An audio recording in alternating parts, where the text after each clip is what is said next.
तो स्टार्ट करते हैं क्वेश्चन नंबर 7। तो कुछ इस तरह से है 7th क्वेश्चन। यहाँ पे मनदीप और विनोद और अब्बास आपके 3 पार्टनर्स हैं जिनकी रेशो है 3:2:1 और वही सेम अप्रैल 2019 को इन्होंने डिसाइड किया कि रेशो में करते हैं चेंज।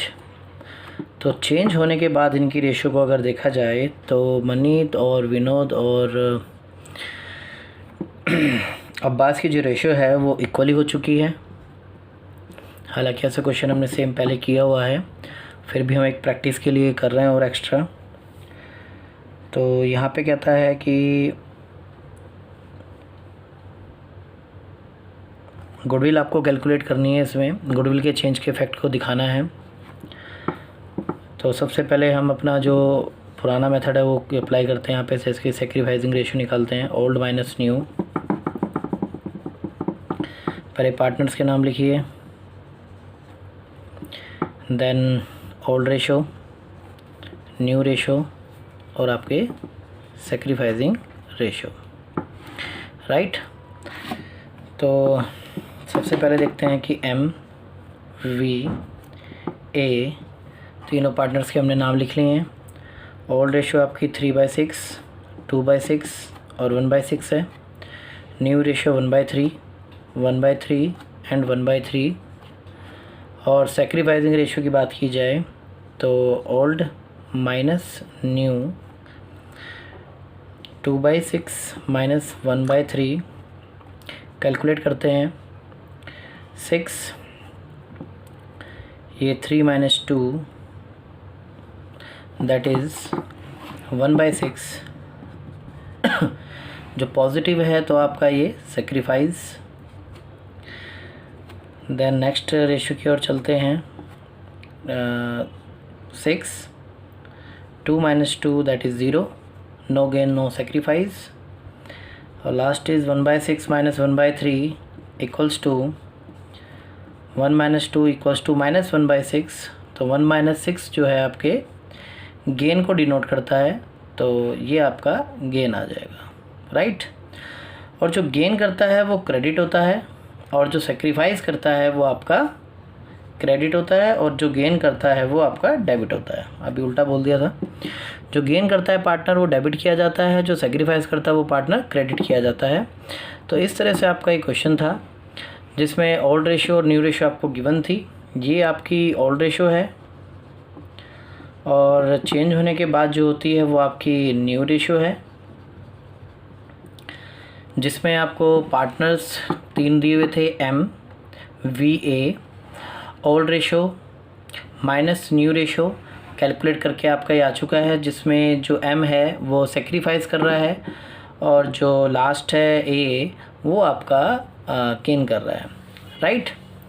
तो इसको आगे हम कंटिन्यू करते हैं क्वेश्चन को, जिसमें गुडविल के रिगार्डिंग में बातें बोली गई हैं।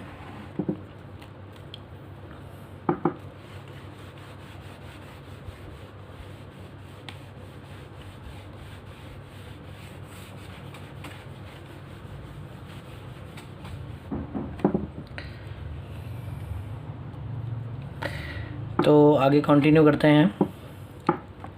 हमें गुडविल कैलकुलेट करनी है। तो गुडविल कैलकुलेट करने का फॉर्मूला है आपका average profit multiply by number of purchasing year, जो कि आपको क्वेश्चन में गिवन होता है। नंबर ऑफ़ परचेजिंग ईयर आपको 3 दिए हुए हैं और आपको एवरेज प्रॉफिट भी कैलकुलेट करना है। तो एवरेज प्रॉफिट हम कैलकुलेट कर देते हैं। तो एवरेज प्रॉफिट की बात आती है तो एवरेज प्रॉफिट आपका 1 लाख प्लस 1,50,000 प्लस 2 लाख और आपका 1 lakh 1,50,000 2 lakh again 2 lakh and loss is 50,000 divided by 5। तो आप कैलकुलेट करेंगे तो 1,20,000 जो है आपका एवरेज प्रॉफिट आ जाएगा। देन इसके बाद हम एवरेज प्रॉफिट यहाँ पे पुट करते हैं 1,20,000 मल्टीप्लाई करते हैं 3 ईयर परचेज से, तो 3,60,000 आपकी गुडविल कैलकुलेट हो जाएगी। ठीक है। तो जैसे कि आपको पता है ये आपका एवरेज प्रॉफिट हमने कैलकुलेट किया है। 5 ईयर के आपको प्रॉफिट या लॉस दिए हुए थे। 5 से डिवाइड करने पे आपको 1,20,000 एवरेज प्रॉफिट आता है। एवरेज प्रॉफिट को मल्टीप्लाई करेंगे आप 3 से, तो आपको 3,60,000 गुडविल कैलकुलेट हो जाएगी। और इस गुडविल के रिगार्डिंग में ही आपको एडजस्टमेंट करनी है।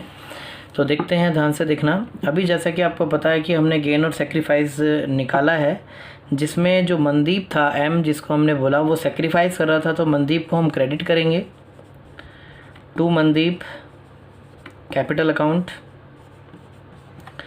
और डेबिट करेंगे जो पार्टनर गेन कर रहा है जिसका नाम अब्बास है। अब्बास कैपिटल अकाउंट डेबिट होगा। इसका मीन्स ये है कि अब्बास जो है मनदीप को पैसे देगा। कितना पैसा देगा वो हम कैलकुलेट कर लेते हैं। 3,60,000 आपका अमाउंट है, राइट।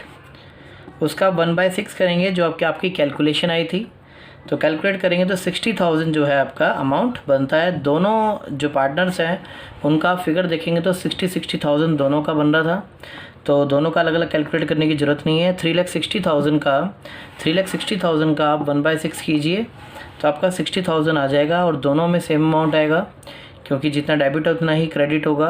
तो दैट मीन्स ये है कि जो अब्बास है, अब्बास को 60,000 का गेन हुआ है और मनदीप ने जो है 60,000 का सेक्रीफाइस किया है। तो अब्बास जो है मनदीप को 60,000 पे करेगा एज ए गुडविल के, क्योंकि यहाँ पर रेशो में चेंज आया था, ठीक है।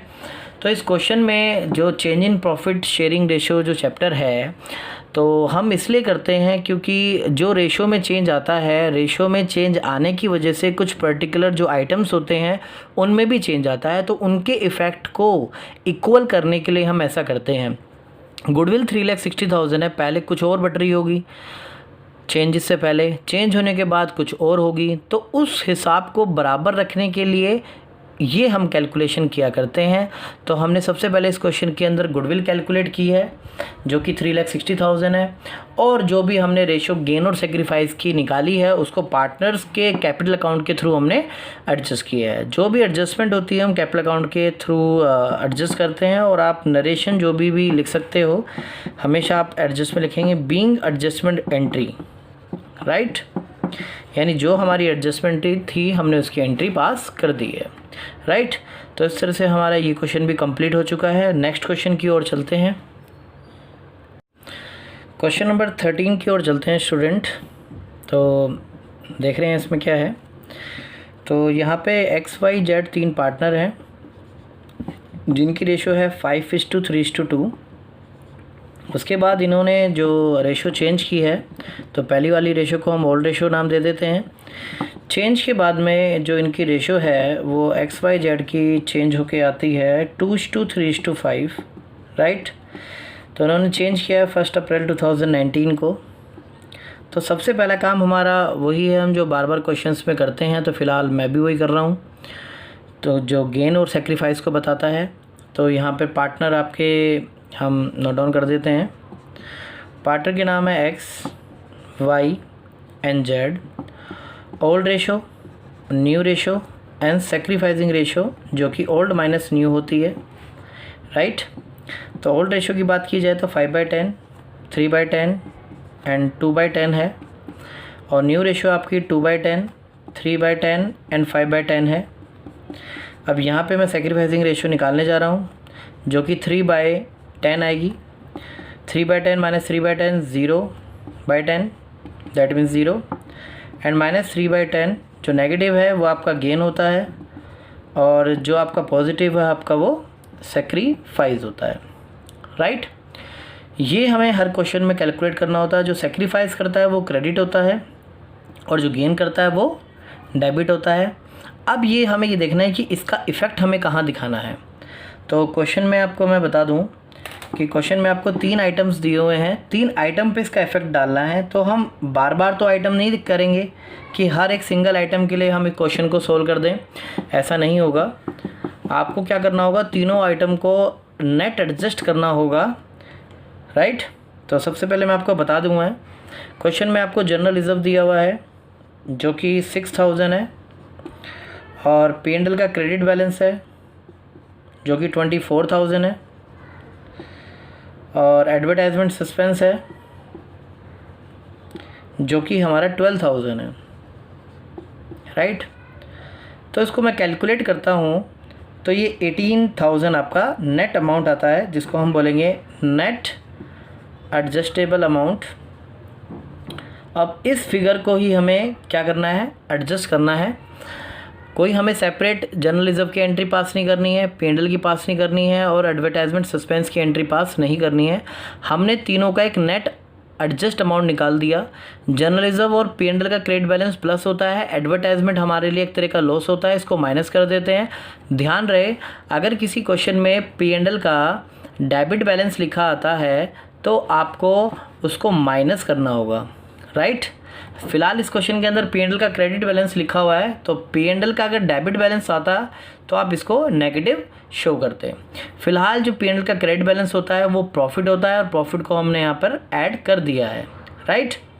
कई बार कन्फ्यूज़न रह जाती है स्टूडेंट की, तो इसलिए मैंने पहले ही बता दिया है कि P&L का जो डेबिट बैलेंस होता है वो आपका लॉस होता है, और लॉस को माइनस करते हैं। P&L का जो क्रेडिट बैलेंस होता है वो प्रॉफिट होता है, और प्रॉफिट को हम ऐड करते हैं, राइट। अगर सिंपल P&L लिखा होता, यानी कोई डेबिट और क्रेडिट नहीं होता, तो अज्यूम करते हैं हम इसको क्रेडिट ही अज्यूम करते हैं, यानी हम उसको प्रॉफिट ही मान के चलते हैं। तो यहाँ पर आप देख चुके हैं हमारा 18,000 जो है अमाउंट आ चुका है, यानी कि जो भी आपको करना है इस 18,000 के साथ में करना है, यानी 18,000 को हमें एडजस्ट करना है। अभी फ़िलहाल ये अमाउंट देख लीजिए इसको, क्योंकि मैं मिटा दूंगा। एक्स जो है सेक्रीफाइस कर रहा है और जेड जो है वो गेन कर रहा है, तो हम इसको अमाउंट को जो है एडजस्ट कर लेते हैं, हटा देते हैं और अपनी जर्नल एंट्री पास करते हैं। जो भी एडजस्टमेंट्स होती है वो हम जर्नल एंट्री के थ्रू ही पास करते हैं। यहाँ पे एक्स सेक्रीफाइस कर रहा है तो एक्स को क्रेडिट करूँगा मैं, और जेड को मैं डेबिट करूँगा।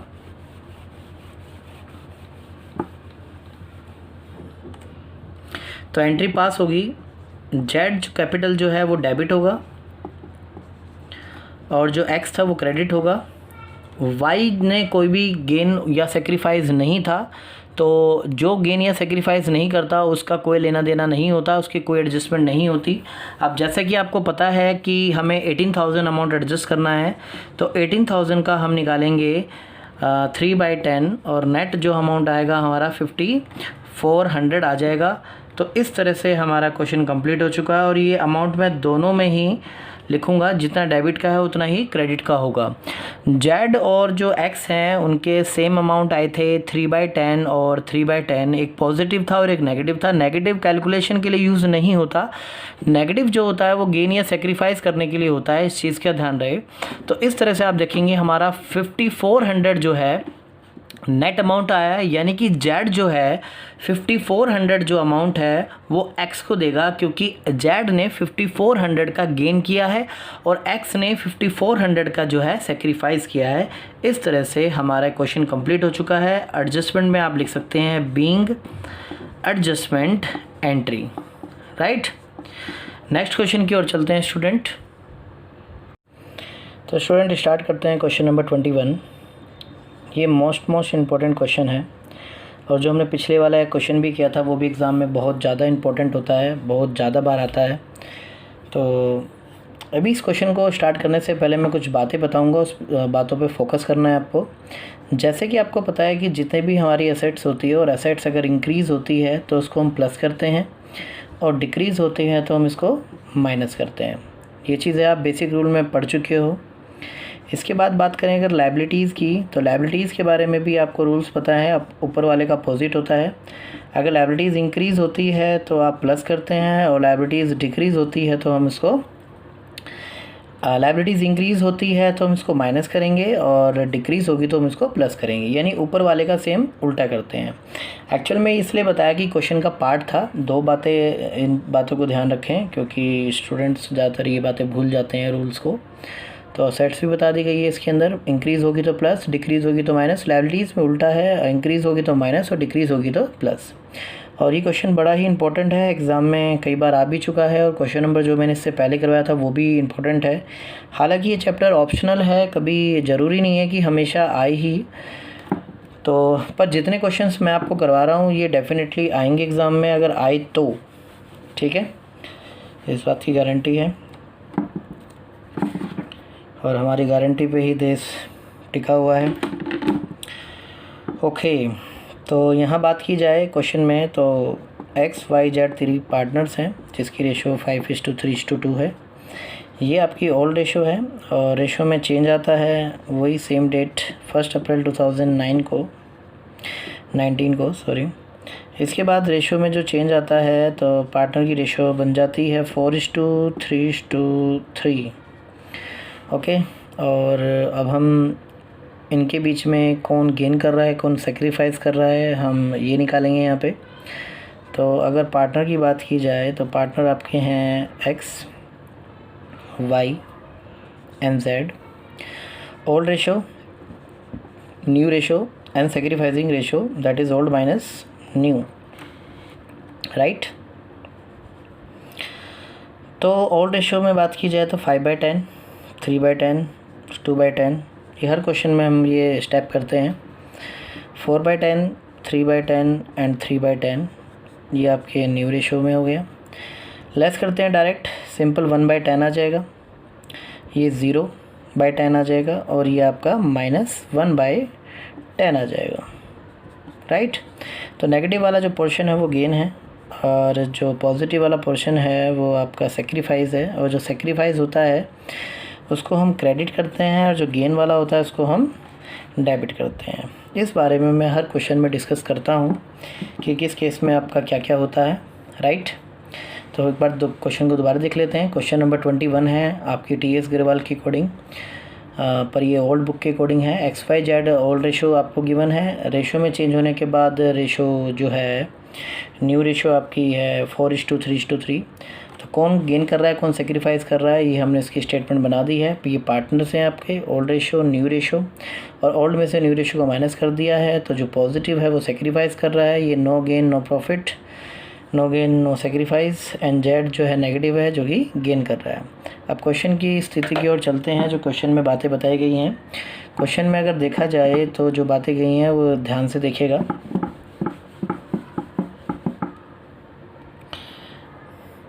क्वेश्चन में आपको कुछ असेट्स और लाइबिलिटीज़ की वैल्यूज़ दी हुई हैं। कुछ बुक वैल्यू है पहले, उसके बाद देन आपकी रिवाइज वैल्यू हैं।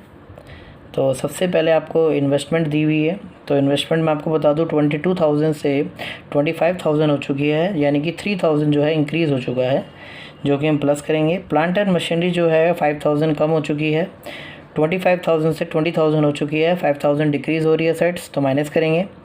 लैंड एंड बिल्डिंग की बात की जाए तो 40 से 50 हो चुकी है, यानी 10,000 इंक्रीज़ हो चुकी है।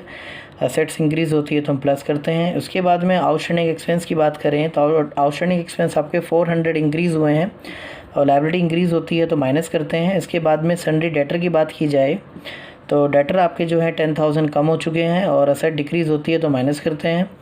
देन इसके बाद में क्रेडिटर की बात की जाए तो क्रेडिटर जो है आपके 70,000 से 60,000 हो चुके हैं, तो 10,000 आप प्लस करेंगे क्योंकि लायबिलिटी यहाँ पे डिक्रीज़ हो रही है।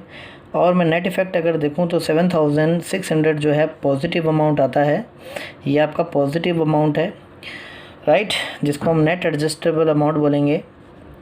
और नेट एडजस्टेबल अमाउंट के साथ ही हम कैलकुलेशन करते हैं, हम सिंगल सेपरेट हमें एंट्रीज़ नहीं करते हैं, जो भी एडलेस करके आएगा उस नेट अमाउंट को हम जल एंट्री से पास करते हैं। आइए अब इसको ध्यान से इस बात को देख लीजिएगा कि आपके जो 1/10 यानी जो जेड है वो गेन कर रहा है और एक्स जो है सेक्रीफाइस कर रहा है, हम उसके रिगार्डिंग में जल एंट्री पास कर देते हैं और इसके फैक्ट को हम ख़त्म करेंगे यहाँ पे। तो जेड जो है वो आपका गेन कर रहा था इसलिए हमने इसको डेबिट कर दिया, जेड कैपिटल अकाउंट डेबिट, और एक्स पार्टनर जो था हमने इसको क्रेडिट कर दिया है, ये एक्स आपका क्रेडिट हो गया। तो अमाउंट निकाल लेते हैं। 7,600 अमाउंट था जिसको हमें एडजस्ट करना है, तो 1/10 अमाउंट गेन और सेक्रीफाइस हुआ है। तो एक्स ने जैसा कि 1/10 अमाउंट जो है सेक्रीफाइस किया तो 760 अमाउंट मिलेगा और जेड जो है 760 अमाउंट एक्स को पे करेगा, राइट। इस तरह से हमारी जो है एंट्री पास हो चुकी है। इसका मतलब ये है कि जेड जो है 760 रुपीज़ जो है आपके एक्स को पे करेगा और ये जो अमाउंट है वो एडजस्ट ऑटोमेटिकली हो जाएगा। और नरेशन में आप लिखेंगे बीइंग एडजस्टमेंट एंट्री, बाकी आपको कुछ फालतू लिखने की ज़रूरत नहीं है क्योंकि हमने एडजस्टमेंट ही करी है through the partner capital account. कोई भी चैप्टर में एडजस्टमेंट्स होती हैं तो ज़्यादातर जो है कैपिटल अकाउंट के अकॉर्डिंग एडजस्ट करते हैं, अगर आपसे कुछ भी मेंशन ना किया जाए। तो जितनी भी एसेट्स थी हमने इनको रिवैल्यू कर लिया है। रिवैल्यू मतलब जो भी इंक्रीज़ या डिक्रीज़ हुआ है उसको हम रिवैल्यूएशन बोलते हैं। तो एसेट्स और लायबिलिटी में जो भी एडलेस हुआ, नेट अमाउंट जो है हमारा 7600 आया है, ठीक है। जिसमें एक्स हमने सेक्रीफाइस कर रहा था तो हमने क्रेडिट कर दिया, जेड जो है गेन कर रहा था तो हमने इसको डेबिट कर दिया। जो नेट अमाउंट था वो 7600 था और 1/10 अमाउंट दोनों ने गेन या सेक्रीफाइस किया था तो मैंने इसका 1/10 निकाल दिया, यानी 760 जेड जो है एक्स को अमाउंट पे करेगा, राइट।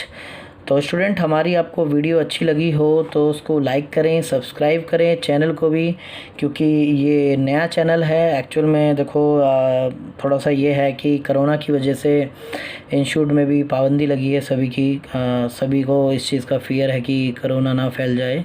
तो अभी ये फ़िलहाल घर से ही वीडियो बनाई जा रही है।